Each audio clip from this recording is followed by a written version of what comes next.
Berbagai ungkapan kekecewaan sering didengar ketika situasi tidak sesuai harapan dan idealisme kita. Gak jarang juga kesehatan menjadi terganggu, kurang tidur, kehilangan nafsu makan, tidak semangat beraktivitas, bahkan menyebabkan depresi.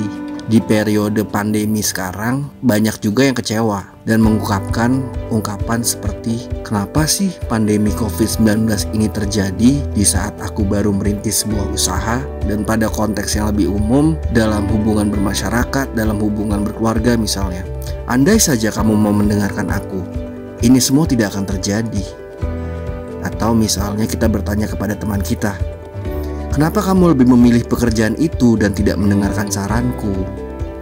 Kalau saja kamu pada waktu itu mau menikah denganku, pasti aku tidak akan terlarut dengan kesedihan ini. Tahu gak sih, kalau akumulasi kekecewaan hidup yang tidak dikendalikan itu dapat menyebabkan pemicu adanya penyakit di dalam tubuh yang serius. Korelasi antara kekecewaan dan penyakit di dalam tubuh telah terbukti dan dibuktikan oleh Alan Vogel PhD, seorang profesor psikolog dari University of Utah.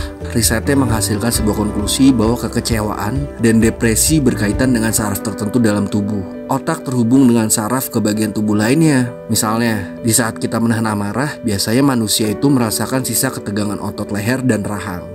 Kebayangkan jika hal tersebut terjadi terus-menerus, akan menjadi suatu penyakit yang serius.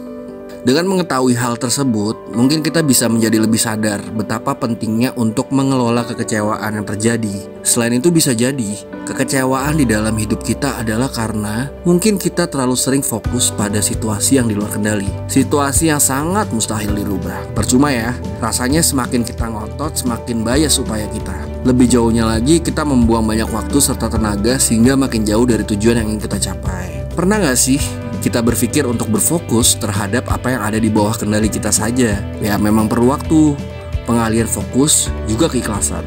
Namun ketika kita mulai bisa mengidentifikasi mana yang mungkin untuk dilakukan di tengah kekecewaan kita, akan membuat kita lebih bisa melakukan hal-hal konkret yang mengarah ke solusi dibandingkan berkutat kusut di dalam permasalahan.